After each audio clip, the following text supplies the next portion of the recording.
মোহতারাম, আমরা একটি বিশেষ পর্ব হজ এবং কোরবানি আমাদের সামনে। এ বিষয়ে আমাদের অনেক দর্শকের অনেক জিজ্ঞাসা রয়েছে। তো এই কোরবানি সম্পর্কে আমাদের যে চেতনা, শরীয়তের অন্যান্য বিষয় সম্পর্কে অতটা চেতনা পরিলক্ষিত হয় না। তো এ বিষয়ে যদি আমাদের একটু ধারণা পাই যে কোরবানির গুরুত্ব কতখানি আর শরীয়তের অন্যান্য বিধানের গুরুত্ব কতখানি। জি, কোরবানি যাদের সামর্থ্য আছে তাদের জন্য এটি হানাফি মাযহাবে ওয়াজিব, বাকি সকল মাযহাবে এটি হচ্ছে সুন্নাহ। সুন্নাত, এই গুরুত্ব তো এইভাবে বোঝা যায়। জি, 5 ওয়াক্ত সালাত ফরজ। এখন 5 ওয়াক্ত সালাতের প্রতি যত্নশীল না, ইচ্ছা করে বাদ দেওয়া হয়, কিন্তু কোরবানির সময় সে একদম টনটনা মর্যাদা সচেতন হয়ে যায়, না দিলে কেমন হয়।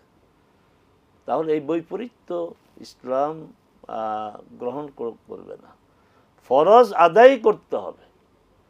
ফরজ আদায় না করাটা ঈমান পরিপন্থী। কারণ ঈমানের প্রকাশ, বহিঃপ্রকাশ ঘটে সলাতের মাধ্যমে, দৈহিক প্রকাশ, আর যাকাতের মাধ্যমে আল্লাহ যে অর্থের নিয়ামত দিয়েছেন সেই অর্থের মাধ্যমে তার দাসত্ব গোলামের প্রকাশ। আবু বকর রাদিয়াল্লাহু তাআলা আনহু ইসলাম সবচেয়ে বেশি বুঝেছেন না। নবী রাসূলগণের পরে সর্বশ্রেষ্ঠ আল্লাহর বান্দা হচ্ছেন আবু বকর রাদিয়াল্লাহু তাআলা আনহু। তিনি বলছেন ইন্নাল্লাহ লা ইয়াকবাল, আল্লাহ গ্রহণ করবেন না, কবুল করবেন না। আর নওয়াফিল, নফল গ্রহণ করবেন না নিশ্চয়ই, হাত্তা তুআদ্দা আল ফারায়েদ, যদি ফরজ আদায় না করা। সুবহানাল্লাহ। এর চেয়ে সুস্পষ্ট বলিষ্ঠতা আর কি? কে বলেছেন? আবু বকর নিজ দায়িত্বে বলেছেন? মোটেই না। নিশ্চয়ই রাসূল সাল্লাল্লাহু আলাইহি সাল্লামের পক্ষ থেকে এই জাতীয় কথা তিনি শুনে শুনে অভ্যস্ত, তিনি তার ভাষায় কি বলে দিলেন যে ফরজ আদায় না করলে নফল কবুল হবে না, ফরজ সালাত আদায় না করলে তারাবি কবুল হবে না, ফরজ সালাত আদায় না করলে কোরবানি কবুল হবে না, কোনো নফল ইবাদত কবুল হবে না। আল্লাহ যাদেরকে তৌফিক দিয়েছেন তারা কোরবানি দিবেন। তবে কোরবানি দেওয়ার ক্ষেত্রে কতগুলি ভুল।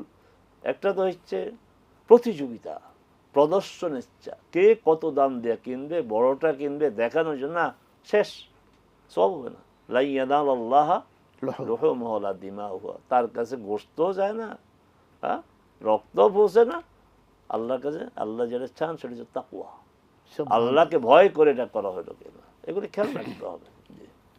এক ভাইয়ের আরেকটি প্রশ্ন ছিল যে কোরবানি উপলক্ষে যে কোরবানির জন্তু জানোয়ার আমরা ক্রয় বিক্রয় করে থাকি, এক্ষেত্রে এই জন্তু জানোয়ারের প্রতি অনেক কষ্টদায়ক আচরণ করা হয়। এ বিষয়ে একটু যদি আমরা জানতে পারতাম। মুহাম্মদ সাল্লাল্লাহু আলাইহি সাল্লামকে যারা রাসূল হিসেবে বিশ্বাস করে, স্বীকার করে, ভালোবাসে, তারা কোনো প্রাণীকে কষ্ট দিতে পারে না। কারণ তিনি তো আপনার রাসূল না, তিনি রাহমাতুল লিল আলামিন। সুবহানাল্লাহ, সুবহানাল্লাহ। গোটা বিশ্ব জাহান, কি প্রাণী, কি উদ্ভিদ, কি মানুষ, সব কিছুর জন্য তিনি রহমত। সুবহানাল্লাহ। তিনি বলছেন ওয়াইযা যাবাহতুম ফাআহসিনু আয-যিবহা, তোমরা যখন জবাই করবা সেই জবাইটা যেন সুন্দর হয়। আরে জবাই তো জবাই, গলা কাটা সুন্দর হবে কিভাবে? মানে ছুরিটা যেন ধারালো হয়, যেন সে কষ্ট না পায়। অতএব অহেতুক এই কোরবানির পশু, ছাগল হয়, বেড়া, গরু কেন কষ্ট দেবো আমরা? এই কষ্ট দেওয়া ঠিক হবে না।